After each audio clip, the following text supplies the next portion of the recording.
You're tuned into the Light Pocket Radio, your mini break from the noise. Hello everyone and welcome to the Light Pocket Radio, an audio series that gives you little doses of light for your day. In this audio series, we talk about think pieces, read some poems, and tell some stories. And for today's episode, I'll be reading a think piece that I've written called The Price You Must Pay. I'm your host, Abby Bennett, and I hope you enjoy. Be careful what you wish for. We're human. We want things, and we definitely need things. We shame each other for those urges, when in reality, we're all one and the same. Have you ever thought about the consequence? How the moment you decide, there's a domino effect that could be catastrophic or fortunate.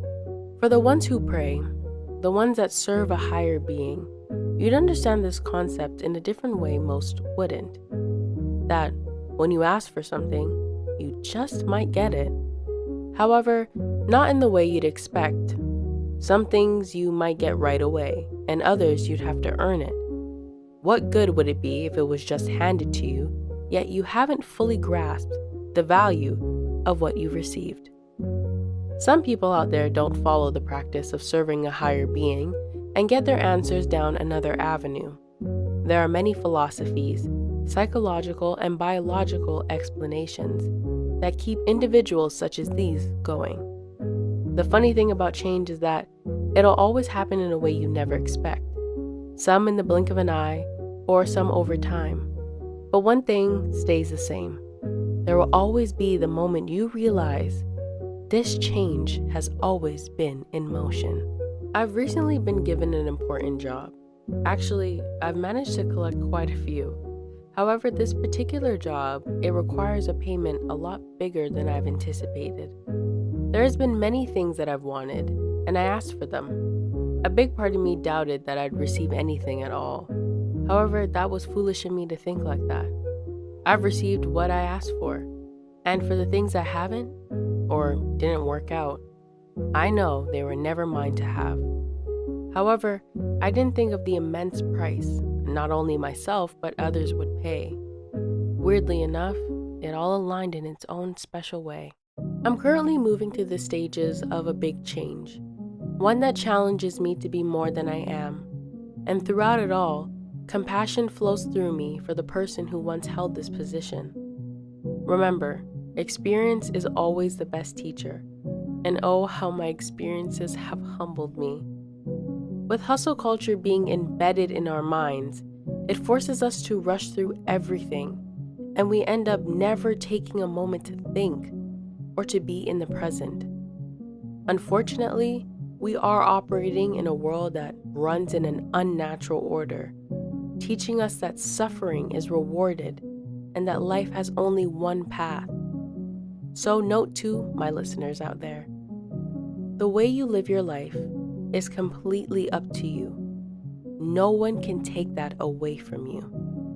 And question for our listeners out there, would you take advice from someone who lives a life that doesn't inspire you to thrive in your own? There are some people out there that think they're exempt from the natural rules of life. And unfortunately, humility isn't a part of the routine. For individuals like that, you can ignore them or put them in their place. Nevertheless, you must comprehend the situation and your type of relation to this person. Have you ever heard of the story about the Little Mermaid or the 6 Swans? The Little Mermaid is about a mermaid that falls in love with a human. She is bounded by sea and the man she loves to land. So the Little Mermaid made a deal with a sea witch. In exchange for legs, she must give up her voice. Between the sea witch's attempts to hinder the Little Mermaid's journey and bewitching the prince, the Little Mermaid succeeds, and the sea witch is no more.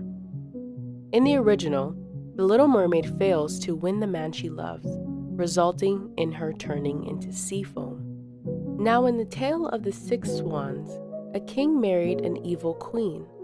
The king has 7 children that he had prior to his new wife, 6 sons and a daughter. The queen, in all of her wickedness, she curses the sons with enchanted shirts that resulted in them turning into swans. Despite the heinous acts of the queen, the princess did not break. She knew she could save her brothers, so she vowed to remain silent and never laugh for 6 years. And throughout those years, she crafted shirts of her own, ones made of starflower. Right before her vow would reach its deadline, she faced a new challenge, being accused of being responsible for the disappearance of her brothers. And the day she was set to die, her vow was void. Her last attempt to defend herself, she gave her brothers the shirts she had made, and they transformed back to humans, and they testified against the queen. The queen gets punished, and the princess and her brothers live to fight another day. In both of these stories, the price they paid was extensive. For the Little Mermaid, she led with her heart and believed in the freedom of her new discoveries, one end of her story ending in victory and the other in tragedy.